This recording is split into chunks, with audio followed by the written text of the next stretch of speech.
On today's episode of Earspace, we get to know Jason Singer, who also is known as Bloom Fuse. He is a videographer, a content creator, a musician, and ultimately a human being. It's really hard to try to describe what people do in these intros sometimes. Besides, the professional aspect of it.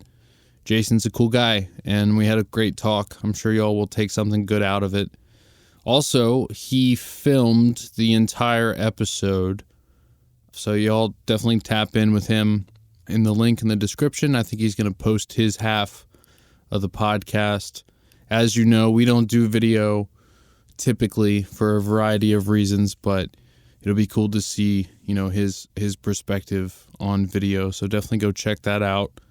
The song used on this episode is called A Ton. It is a beat that I created, and it is part of the 23 weeks of beats. This will be, number 4, I think.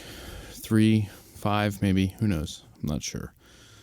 But definitely go check that out. As always, Earspace is made possible by Rock 10 Productions. So if you're an audio engineer, a producer, a musician, singer-songwriter, whatever you do with music, you need some help, check us out, rock10productions.com.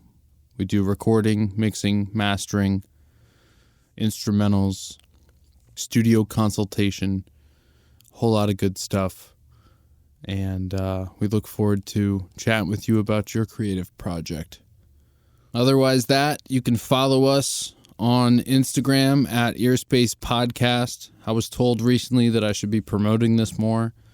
So check us out, Earspace Podcast. And good stuff. Fun conversation today. And I hope y'all are doing well. Happy end of September. We're looking at busy November. Bunch of cool new pods coming out. And fun stuff. So anyways, rambly bambly intro over. Hope you all enjoy my conversation today with Jason Singer.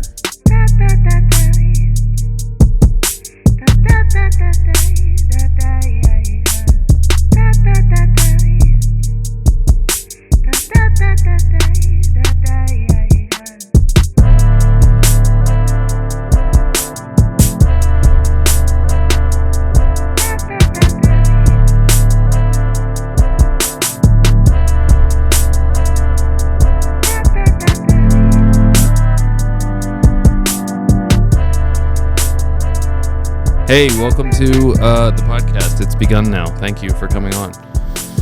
If you want to just introduce yourself, tell me a little bit about you, and then we'll get all into it. Yeah. My name is Jason Singer. I'm a content creator, musician, all-around artist from York, PA. Word.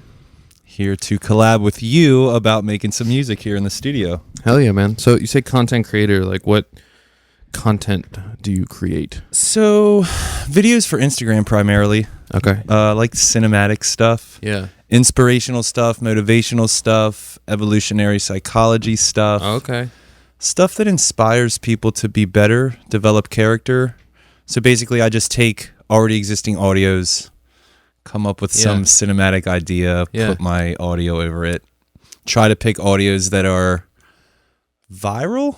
Okay. Because you can click on the audio on Instagram and it shows you all the videos that were made with that audio, right, and how well the video performed, right, which is typically an indication of how good the audio is. Gotcha. Yeah, so, it's fascinating to me actually. So like I remember I was on it. I'm not on there anymore, but on TikTok, that was like real big on there, and like using the different sounds and whatnot. And then obviously with Reels being a thing. Are you on the TikTok as well? So I had a couple friends say, "Hey, your content would do really well on TikTok," and I got on it. And I'm like, not into it. This fucking place is not for me. Yeah, not into like it. The dances and shit. And everything was like really like at least what they were showing me, the For You or whatever it was, which is weird because I experimented nothing, so no algorithms to direct me. But dude, low quality cell phone footage of like kids in their hallways. Yeah. doing little. I'm like, I'm a 38-year-old or 36-year-old man at this point. Like, what the hell are you showing me this for? So yeah, it was disgusting to me. So I might have potential to grow, right, and become. Not for me. Yeah, I could dig it. It was interesting to me too, because like I'd very amateur. I'd film stuff on my phone for Instagram or whatever to promote stuff with the studio, or just little shit here and there. But when I went on TikTok, I was like, wow, like my goal was to try to level up and get more higher quality stuff. But like you said, shitty quality cell phone videos of like dumb shit would get like 1 billion views. And then you'd see something that like was clipped out from something that shot very well, and it was like nobody really cares about it. Now, obviously, I know that changes. There's stuff that's it's not like a blanket statement. It depends on the relatability of the clip, yeah, and that can change based on what culture is pushing. Right. So it's just not for me. Yeah. Not for me. Plus, I think TikTok's just such a fast-moving platform. I couldn't imagine, because some of my reels, I mean, between setting up, shooting, and editing could take 3 hours for 30 seconds. Yeah. So I'm not really trying to do that for no return. Right. Because at the end of the day, dopamine releases, stroking your ego, but that is what shows that your value or your art had some value to some audience. It's a metric of measure. Yeah. The views or the likes or the engagement in the comment section. Like, that's a way to show that you're having an impact on at least somebody. Yeah, no, I could dig that. Yeah, it is weird. Like, just kind of speaking on that from my perspective, for a little while I was doing these like beat challenge videos and stuff, and same thing. I was like, oh shit, I spent 2.5 hours writing a 30-second long song. Like, okay, like it feels like kind of like a waste of time. The thing is, if you can post some of that stuff in short form and it leads to a connection like this, to where you might then have a paying client out of somebody seeing that. I mean, it does have its merit, but I see both sides of it, I guess. Yeah. So like we're going to kind of bounce all over the place here, but you said you're looking for audios being either music or, what was it, like speeches or so, just audio clips. Like, what's your deciding factor on what you pick? Well, anything that speaks to me. Okay. Anything that's relatable to me, and maybe something that I'm going through or have gone through or know someone that's gone through. Mm-hmm. I'm a big fan of Jordan Peterson's work. Not so much his political stuff. I don't need to know about policy on this and that. Mm-hmm. But as far as, again, the character development stuff. And I don't do the music. I know in Instagram you can do, like, I can make my own audio, and then so like the audio that comes out of Adobe Premiere Pro, whatever I choose to do with sound design, and then I can pick an audio to go over that, and then in post in Instagram you can control each of those audio levels. Right. I just kind of stay away from music. Okay. I want people to get. I got so much from those men. Yeah. Yeah. From those speakers. Yeah. I've changed my life because of a lot of them. Gotcha. So to give that, it's not my work. Yeah. I mean, it's secondhand. Help promote it. Yeah, absolutely. I could dig that. And the direction I want to take my content now is, I have a lot to say. Yeah. So I want to start being the one to kind of say it. Yeah. So no, I could dig that. Yeah. That's very cool. Yeah, I'm stoked about that. So, typical Earspace fashion here. I tried to not do any research on the people that come on at all, so I can just kind of figure you out in the moment, kind of thing. With that being said, because of our mutual connection with Mason, I did see some of your work before, and it was pretty neat. I'm trying to remember exactly like what it was, but it was very like... It was a skit, I think. Oh shit, like it was you speaking into the camera. It was very emotional. Or maybe not speaking into the camera, you were like talking to yourself or something recently? Like that. Was this recently? It was within the last months. Yeah. I think. But it's very cinematic though. Yeah. So... video, obviously I can't ignore the elephant in the room here. You are filming yourself. Yes. You got a whole light set up, you got a camera, all that good stuff. When what made you fall in love with just the video aspect of it? Disregard the content creation. Yeah, so funny story, when I was 19, my dad asked me, what do you want to do with your life? Yeah. Make movies. Nice. Of course, his response was, where are you going to find a job in York doing that? Funny enough, everyone's making movies anywhere they are. Right. But the shutdown happened. Now, to go before the shutdown, I mean, I've struggled with self-consciousness. I used to weigh quite a bit, like 370 pounds. So like, been playing music since I was 20, experimenting with art since I was a kid, really, but I never really had like the confidence to share it. Yeah. Well, right around the same time I'm developing my character and my confidence, I mean, years prior, of course, but leading up to the shutdown happens. Mm-hmm. I'm a personal trainer at the time. Okay. I lose my job, right? Because gyms close. I get unemployment, luckily enough, or else I wouldn't have been able to pay my rent. Yeah. But I'm looking out at the world and I'm like, all these content creators are still working. And not only that, they're creating. Yeah. They're having fun. Yeah. They're doing stuff like this. This is so exciting to me. Sitting here with you is exciting to me. Right on. And so I was like, man, I think now's the time.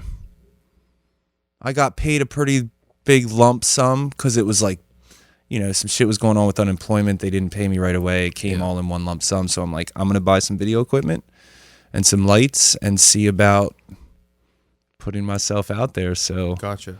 It's a lot of work. So what was like in between telling your dad, hey, I want to make movies, and then I guess like 3 years ago, biting the bullet and purchasing the equipment? Were you creating videos in that meantime? No. So, well, I should like say that like one time I went to the cabin with a friend. Yeah. And him and I shot like a really funny little horror film all on my cell phone. Nice. And then I used KindMaster, this free app, to like edit it together. Yeah.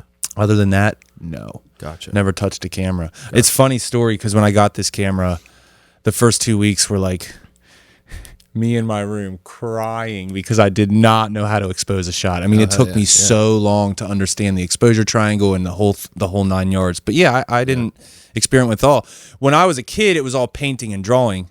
Gotcha. And then when I turned 17, I got into drums and music, and that kind of just, the performative arts took over the visual art. So no video at all until recently. Yeah, very cool. Yeah. Very cool. So you said you're 36, 37, just turned 37, August 8th. So are you from York? Have you been in York this whole time? Born and raised. Okay, cool. So I've been really fascinated in specifically like the York scene of music versus the Lancaster scene in music or whatever. Obviously our home base is here in Lancaster.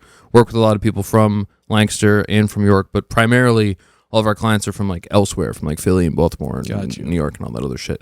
So I'm like kind of in touch with the local scene, but out of touch at the same time. I am totally out of touch. Okay, because I was going to ask like, what's going on in New York? I mean, I'm not trying to like be the guy that talks shit on his hometown, but it just seems like nobody's after any level of, I gotta choose my words carefully here, like some level of commerciality to your sound. Yeah. Like to write a song to me, it's not enough. It's got to catch you. Okay. It's got to get stuck in you. It's got to hold on to a piece of you. Yeah. And I feel like there's no concern for that in York. And then on the other side, it's a lot of like, a lot of metal. Yeah. How much can I do with my fingers in how little time? Okay. I'm more of like we talked about, which is why I'm sitting here, is more into this Louis Capaldi, Ed Sheeran, Justin Bieber, like not about the monetary, right? But their music gets stuck in people. Yeah, I want that. That's what I want. Gotcha. Yeah. Gotcha. So I just don't see that in York. Yeah. No, I could dig that. Are you familiar with like the Writing Academy or like any of that kind of stuff? So I wasn't hip to it for the longest time. I always figured that like, and I can't speak on these artists individually, like for sure, Justin Bieber and Ed Sheeran, let's say as an example. Obviously people write their own music, and even if they don't, there's nothing necessarily wrong with it. But I got hip a while ago. I was asked to join this thing. It's basically like a focus group for writing song lyrics with the pure goal of making songs that are super catchy. You know what I mean? Think of it as like a focus group for a commercial or whatever, but it's for songs.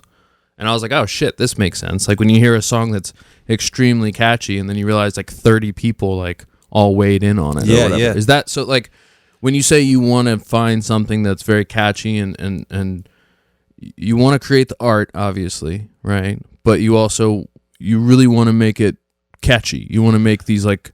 I use the word commercial. You said not in a monetary state, but like in the sense that it's in everyone's living room. It's on the radio. It's like it has that catch appeal. I guess is what I call it. Gotcha. For me, it's all in the vocal melody. Yeah. It's all in the clever and wit of the vocal melody. Yeah. And so like you could take a pretty trite lyrical verse and make it sound really cool because you did something witty and creative with the vocal melody. So do you need 30 people to weigh in on it? Yeah. I just think it's about if you can get that melody, if you can get those vocal melodies, you got something. So like besides, I guess, just like wanting to do it, like why do you want to make music? Wow, why do I want to make music? Because I mean, I understand, like, it sounds like you want to be heard, right? You want to make an impact. Yes. You want to make stuff that's stuck in people's heads or whatever. But like, why do you want to do that? Because it makes me feel good.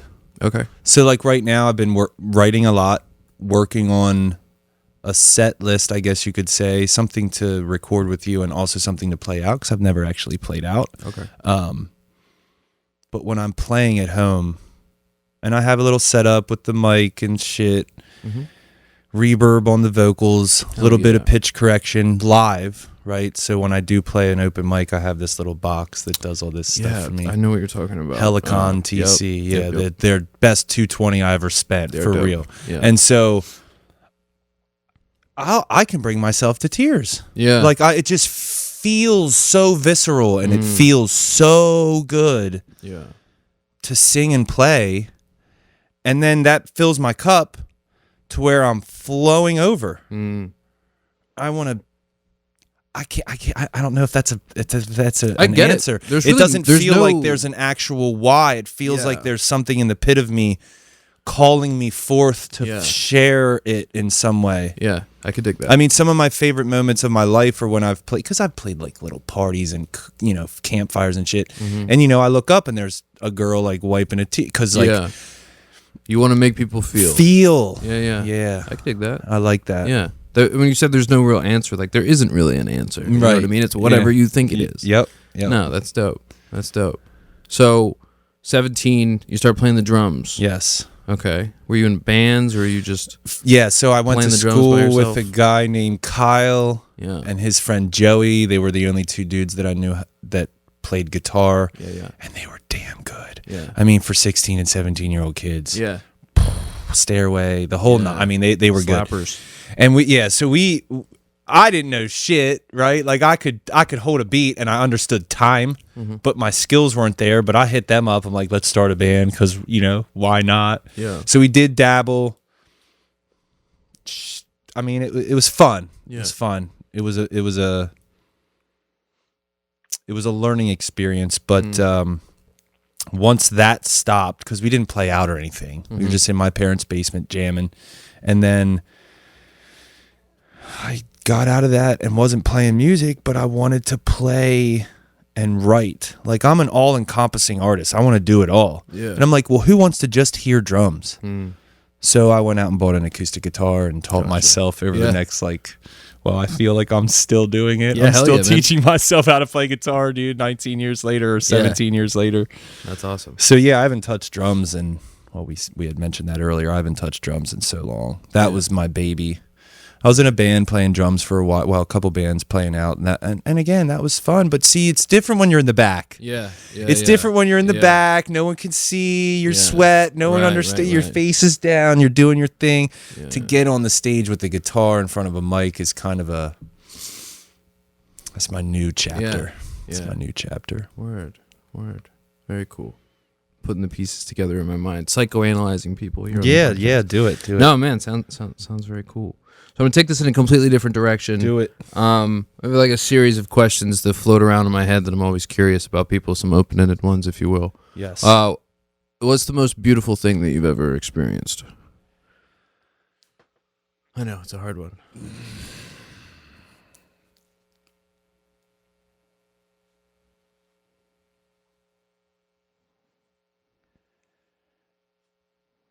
There's a lot that's coming up, but the one that's coming up is realizing it was more of an internal experience, I guess, realizing that you're really the only friend you have. I think there's beauty in that. Because, yeah, you have your friends, but they can't always be there. Through every second and every moment and every emotion and every bad occurrence in your life and good, you're there. Yeah. You're there. No one else. I mean, there might be people there, but there might not be. But guaranteed you're there. So I feel like for me, and this was something that I discovered in the past year, like, yeah, there's beauty in that. It's not to say that you don't have anybody. It's not to disparage all the people that love you that are in your life, for sure. But it's also, at the end of the day, you got to be a friend to you. That's what comes up for me. Yeah. Hell yeah. How do you, on a personal level, like define happiness?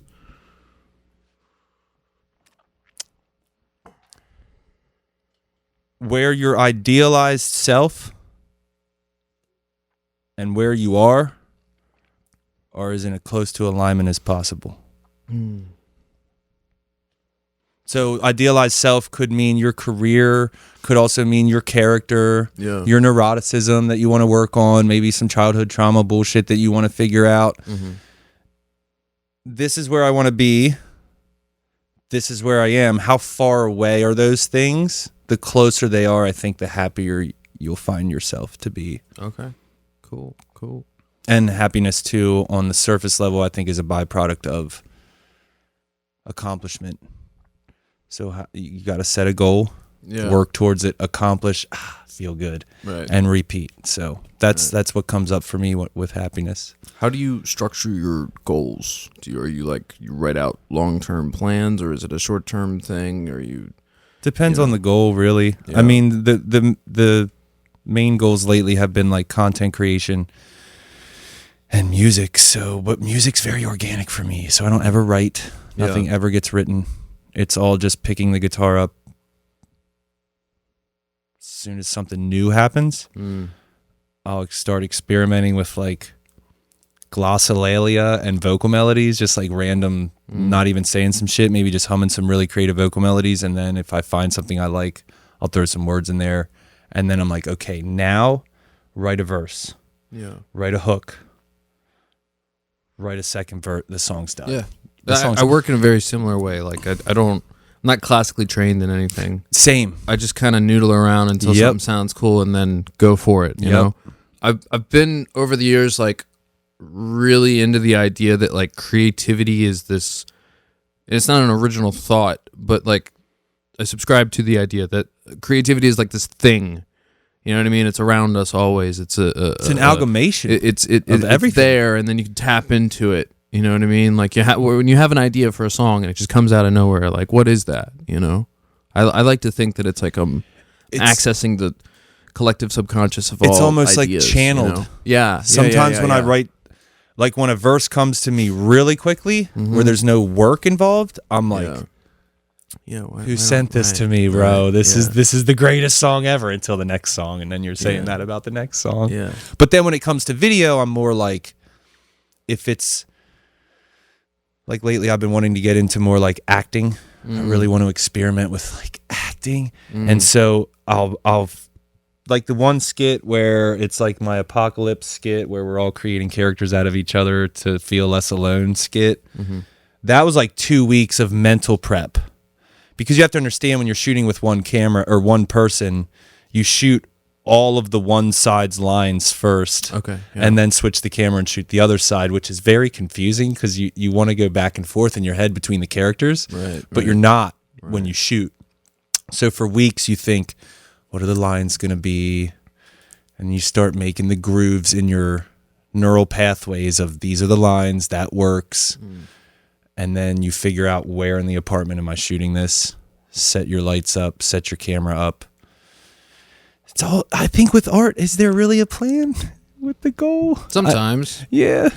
I mean, you know, like just to use your example, like if you want to write a song that's catchy, that would be the goal. How you get there and what it is, that's kind of it's also, I mean, but in that sense too, it is subjective because I mean, music is subjective. Catchy to me isn't going to be potentially catchy to you. Right. So I mean, at the end of the day, it's not, and I don't want to live in a world where I'm getting everyone else's opinion, because then I'll never write. Right? Because if I think something's dope and I'm like, this is it, and I bring it to you, let's say, for the sake of the argument, and you're like, yeah, it's all right. Well, that could easily deflate me, but I can't let it. Right. Right? Like, I got to just believe in what I think is catchy. So right.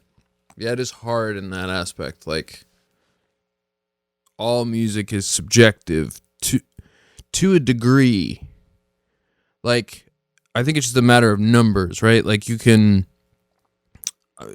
obviously, like, I could show you a song that I love and you hate, and vice versa. But then we could also both agree that maybe we don't like this song, whatever it is, right? And then you put that in front of like 10,000 people, and it's just a matter of trying to get your ratios right. And I've been battling with this concept for a while, because like I'm a firm believer that music is subjective. But then at the same time, like, why is it that we can all kind of agree that some stuff sucks? Some stuff sucks. And some stuff is great, So like, what is that then? Am I just lying to myself that music isn't actually subjective? I don't think so. I think those two truths maybe can coexist. Yeah, I guess it's kind of like a bit of a gray area. For sure. Sorry, I got somebody here to pick up a microphone. You're you said you recorded yourself. How's that go? You like it? Is it fun recording yourself? What do you mean? I don't know. With like video? No, with the audio aspect of it. You said you got like your setup, you got the reverb and stuff. Like, what do you record yourself making the music? Yeah, so do you ever have like people in the room to give you like opinions and stuff? No. Gotcha. No. There's no one around. And I don't want your opinion. Yeah, I get that. I because I feel, and it took me such a long time to get there in my life, back to the beauty question, like, believing in yourself. Because there are so many voices. Dude, somebody might say your music's not that great, not because they think that it's not that great, but because they're jealous that you're doing something they wish they could do. And you'll never know that, because no one's going to be honest about that. Right. Which is why you have to just full stop ignore those voices. You need to follow your trail of what you believe in for you. Right. And for me, this is what I believe in. I believe in the idea of making a commercially successful song. I mean, look at this Oliver Anthony guy. Yeah. Who, in my opinion, subjective, not good music at all. He's on Joe Rogan. Yeah. Literally overnight. Yeah. So like, I did see that. It's like you're speaking to an audience through a heavy relatability and commercial success. Now, is that my idea of commercial success? No, because I'm more on the pop end of things. I want to be more on the pop end of things, but it's still a commercial success. I mean, he's turning away money apparently, but not because of the money.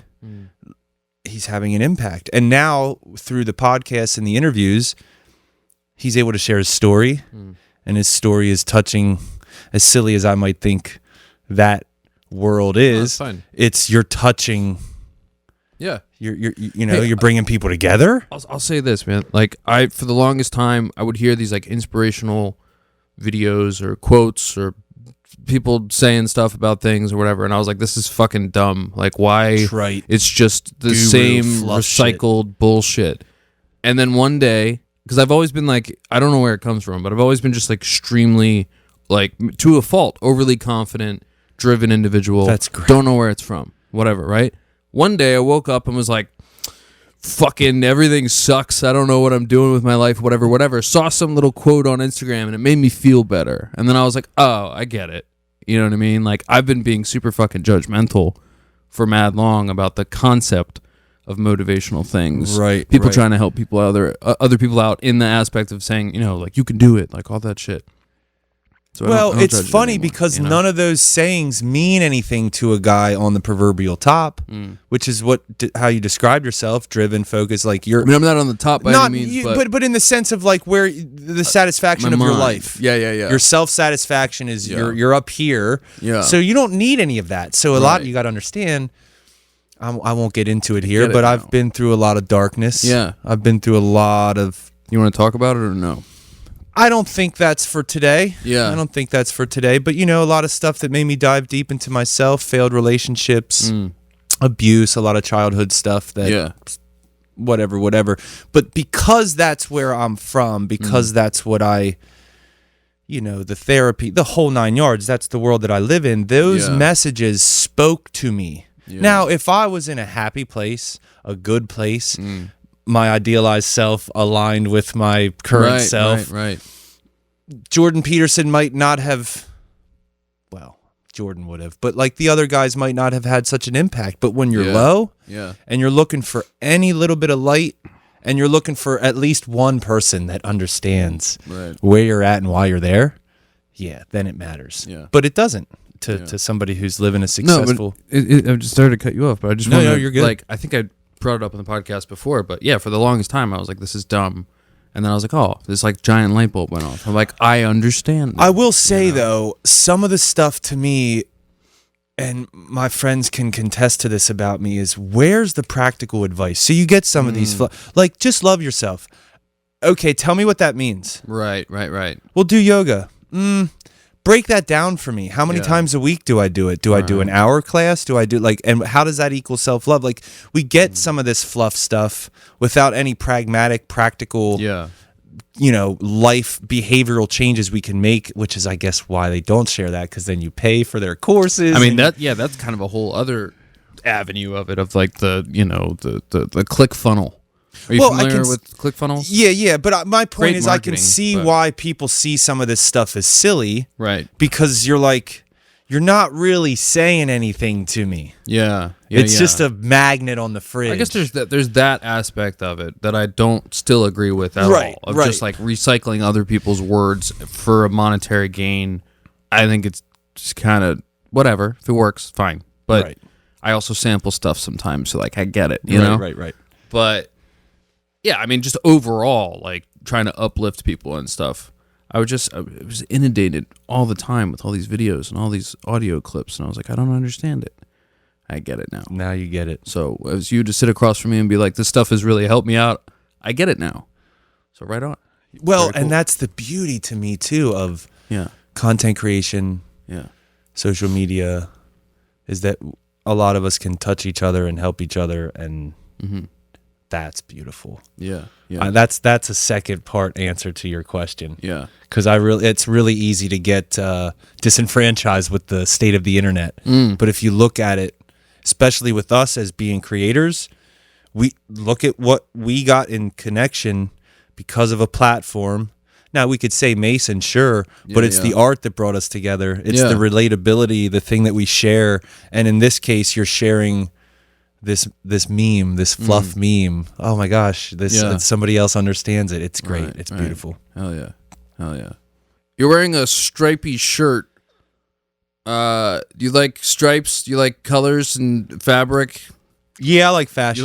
You like clothes? I like clothes. Hell yeah. I do like fashion for sure. Yeah. I like bright colors. Stripes are cool. Yeah. Not into the plaid. You won't ever see me in a plaid anything. No plaid. Why anti-plaid? Anti-plaid because it's just too much. I just feel like I don't want to be part of a York County Where's Waldo photo. You know what I mean? Like, it's everybody's wearing plaid. Oh, okay. Gotcha. Like, you're going out tonight and you're wearing a nice shirt? Yeah. Button down plaid. Yeah. Not into it. It's overkill, bro. I feel like I've slowly worked plaid out of my closet. I'm a really big fan of just black. Black's good. Yeah. Black's good. But I've found actually, well, this is an inclusion of that as well. I almost exclusively have realized recently that I'm wearing only stuff from people that I know. And I'm trying to get to 100% of just like other people's merch or like clothing and stuff like that. That's a really cool goal there. I'm close. I was just thinking, cool. I got this from a homie down in Texas. It says, promote licks under grind. I'm still kind of confused about what it means, but it's a skateboarding I was just about company. to I think it's like licks are robberies. So like you're promoting licks under grind. Grind is work. So promote work over robbing people is what I think it means. He explicitly would not explain it to me, though. He's like, it's up to you. That's a real, the way that you just described that is good. That's what I think. Yeah, I would have never. Plug. Nope. Promote licks under grind. Yeah, I think that makes sense. It does, the way you described it. Otherwise, no. I've been getting into sculpting recently. You ever sculpt? Are we talking like clay? Like Demi Moore, Patrick Swayze clay? I mean, I've been making like weird little like demonic figurines. But do you ever like make like a bowl or a vase? Or I have. Back in school. Yep. Yeah. I wasn't much into that though, as much as I was into like the painting and shit. Oh, okay. Yeah, gotcha. I should say I haven't put them on the Instagram yet, so the Earspace listeners have no idea what they look like. But for the first time ever, I decided to hang some paintings that I created. I created these 3 paintings here. Oh, cool. I like this one at the bottom here. Yeah, I make music, and you can put as much of your feelings and thoughts into music, but sometimes there's other stuff that you can't put into a song. So I was like, I'll try to paint, I'll try to sculpt, or whatever. It all came out real dark. Got some weird darkness in there, but it's out of art, you, man. It's out of you. Yeah, put it on the thing, and put it away. I was hoping we kind of talk about that because we had talked before we met about. How do I introduce myself? What am I? Yeah, who are you? It's an art, dude. You have an overwhelming urge to express all parts of you. And just like you described, which is amazing, there's only so many, excuse the pun, there's canvases for each one of these feelings. Yeah. I like that. Painting, music, video, which with video comes light design, sound design. I mean, there's so many. And then the acting, which is kind of where I'm at now. And you dance? I'm sure at some point in my life, I might have an awakening urge to go do some dance classes because it's just these. Keep tapping into the layers of self to then express it out to see what does that look like? Yeah. Who am I really? Yeah. And Jordan Peterson actually talks about that. Do as much as you can to find yourself. You go down a road, you come to a fork in it. Yeah. Which way do I go? Right. I'll just choose to go left. Yeah. You go left. You realize at the end of the left, you took the wrong road, but now the world looks different. Right? So like you might try guitar and be like, I don't know. Yeah. But now the world maybe I can try drums because I know I can touch music now. I'm in that world, so to speak, and so on and so on and so forth. So I think it's great. I think self-expression, that's it. That's all it is. I like it. To say you're a musician, I think does a disservice to the rest of you. I never liked the labels. I never liked that. I think the labels are weird because like somebody asked me recently, they were like, so like our business is called Rock 10, right? Rock 10 Productions, Earspace, the podcast. Under that, I'm Byron, but people call me Rock 10 now, and I'm like, "Hey, what's up? I'm Byron. Nice to meet you." And they're like, "Oh, Rock. Like, hey, Rock, can you do this? Whatever." I also think there's a little bit of that comes with who am I, man? Well, if you would have been Byron in Rock 10 pre-internet. Yeah, because I think people are literally becoming their internet names. That's it. I did ask you that. Yeah, because I had somebody on. I guess their episode's probably going to come out closer to yours, or before yours. But I was like, yeah, their name is this, and then when they came here, I was talking to them, blah blah blah, and then they're like, no, that was just my Instagram handle. That's not my artist name. And I was like, oh, why isn't your artist name your Instagram handle? Because I'm so used to that, Which maybe that's just their fault for not. Labels have their places. I'm not trying to say guitar, book. Like I get it, but at the end of the day, it's like weird though. You become your creator persona. Yeah. You just you create. Plus, I feel like once you give yourself a label, you might stay stuck in it. Yeah, longer than is productive for you. That's a whole other thing. I'm trying to create a separate thing to release some solo music through, and I'm like, well, do I do it as Rock 10 the business, or do I just do it as Rock 10 and that is also an artist name, or do I do it as Byron? You know what I mean? And then it's like mainly where I'm at with it right now is like I already have all this shit set up for Rock 10, so I might as well just release it under Rock 10.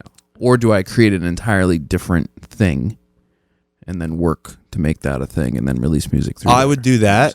That's what everyone keeps telling me. It is the harder way to do it, but oftentimes the harder way is the best way. The best way, for sure. Yeah. I need a new artist name. Norwibe.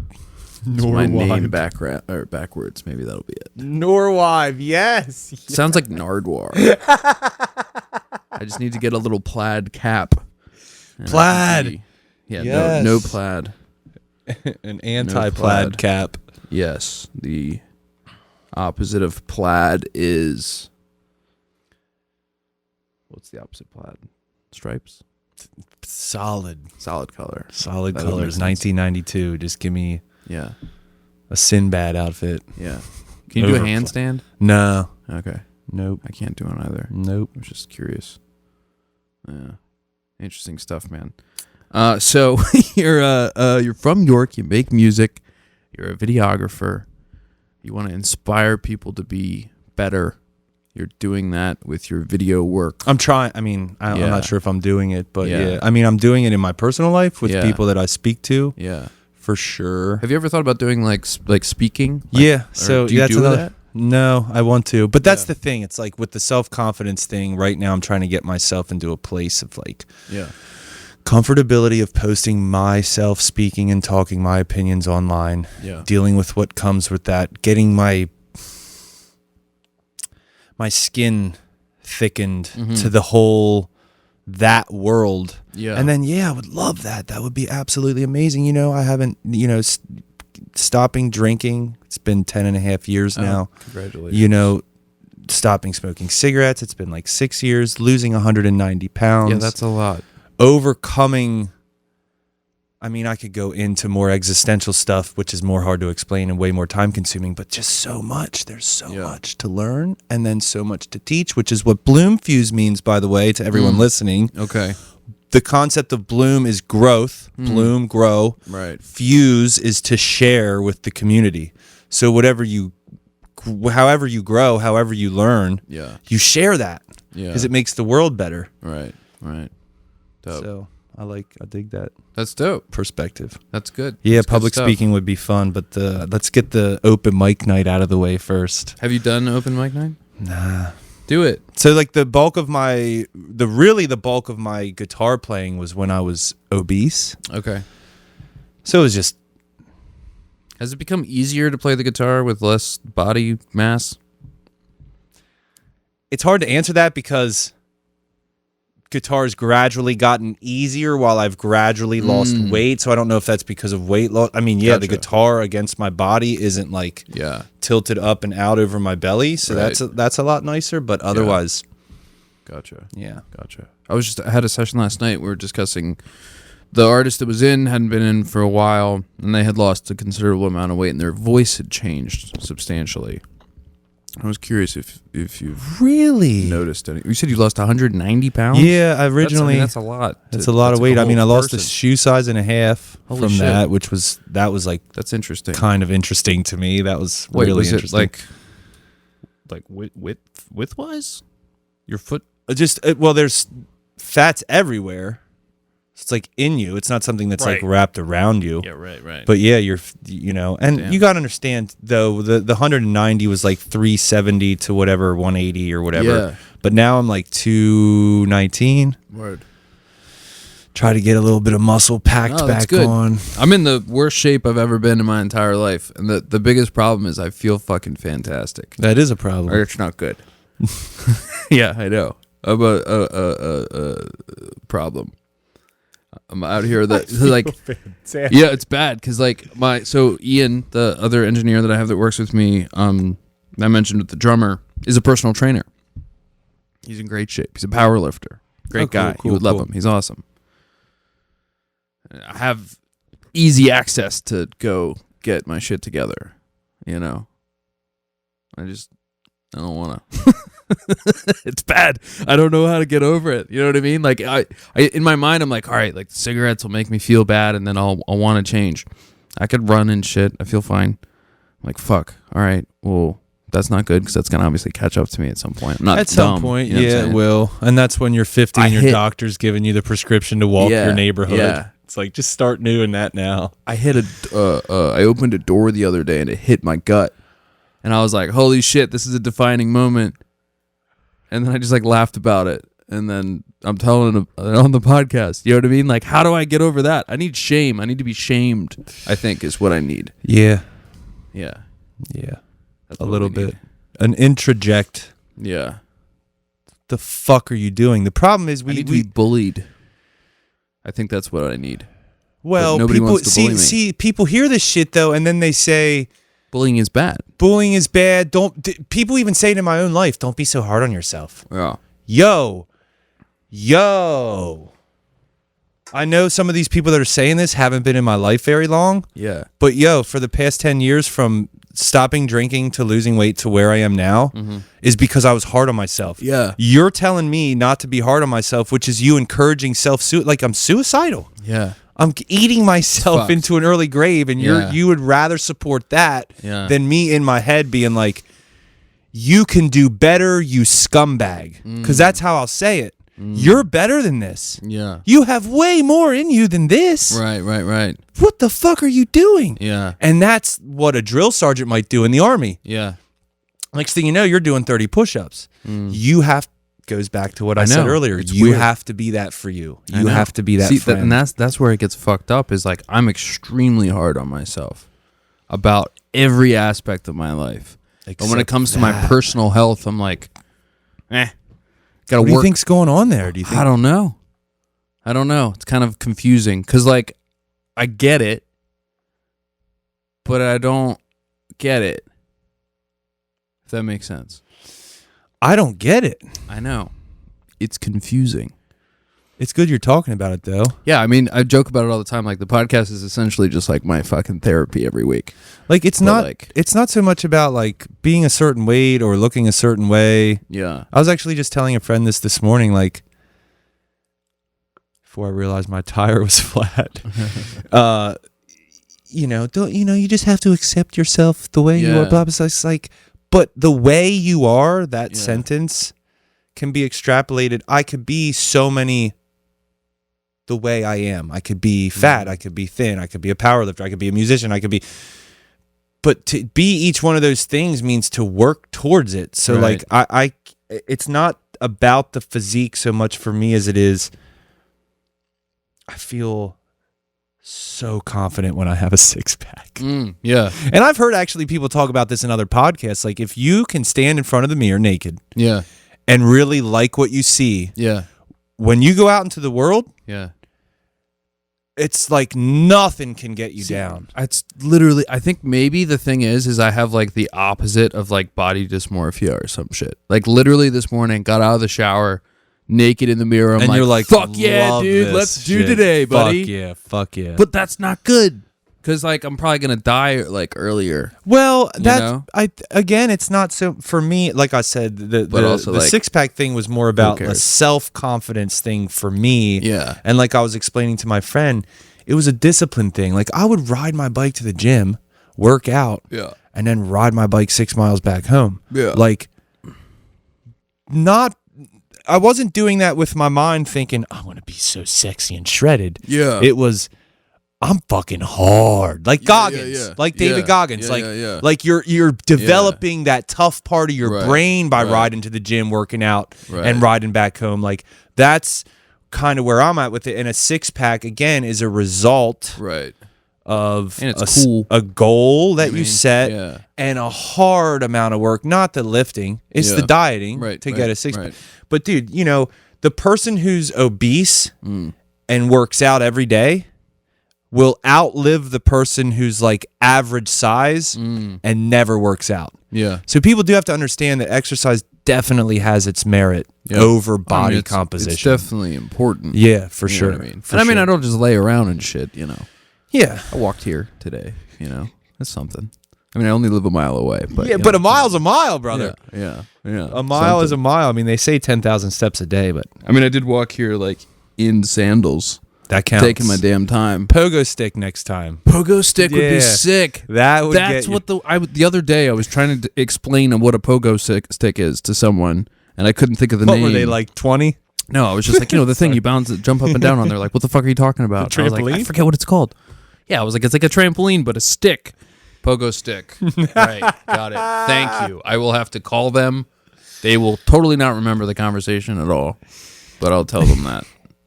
A mile-long this has been a fun rigmarole and up and down and back and forth and yes, living and grooving. Great conversation. I'm gonna probably wrap this up here shortly, as my calculations are correct. We've most likely been talking for about an hour. Oh, guarantee it. Guarantee it. I got 2 more questions for you. So first and foremost, roll out the floor here. The plugs. Where can the people find you? All that good shit. Bloomfuze on Instagram.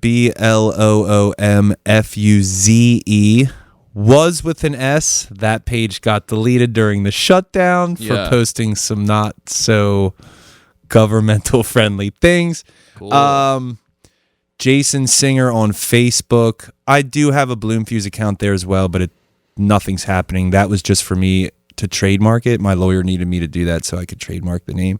Okay. Yeah, that's Cool. That's it. I did have a website. It, for whatever reason, stopped working, so I'm going to have to relaunch that. This was like 3 or 4 weeks ago. But yeah, Instagram's my main platform, so. Dope. Awesome. Oh, also Bloomfuze Productions on YouTube, because I'm going to start posting more videos there. Actually, this podcast will be on there as well. So yeah. Sick. Awesome. Yes. One last question for you. I'm gonna turn my mic off. I'll lead you out on this. 36, 7, 38, 37. I like to think about this all the time. Every decision you've ever made or whatever, every left turn or right turn or whatever, it's all led up to this moment right here. You are sitting across from me having this conversation. Yes. In your experience of life so far, what's the biggest takeaway? The biggest takeaway? What have you learned? You looking for one thing or like an all-encompassing what have I learned? Just answer it however you want. I like these big questions. Life's hard. That's what I've learned. And back to answering the question from a while ago, be a friend to yourself, I think, is really important. And relationships are everything. Not your job, not your money, not your anything. Just, I forget what I was saying. Yeah, sorry. No, it's cool. It's cool. That was cool. That was cool. Someone snuck in the room. Awesome. No, relationships. Yeah. That's what I was saying. Relationships are everything. Above all your material acquisition, all your opinions, all your political stances. Yeah. Relationships matter. So I think that's if I had to pick one takeaway, and believe in yourself. Life's very short. All this stuff, here we go. We're talking the trite memes again. Yeah. It's all so trite, but it means something. Life goes like this. So just believe in yourself and try to do the stuff that you're scared to do. Just do it. Because you're going to be 37. And I know this seems weird because I'm not that old, but I think about this all the time. I fucking ruined my 20s, bro. I wasted my 20s. The confidence that it took me this long to get to, if I would have had this in my 20s, the music would have already happened. The open mic nights would have happened because I would have believed in myself enough to at least take the risk to fail. Not saying I would have failed, but to take the risk. So that's the biggest takeaway. Take the risks, believe in yourself, and shut out all the voices. All the negative claptrap. Shut it out. And if that means you got to cut some people off or spend most of your time alone, do it.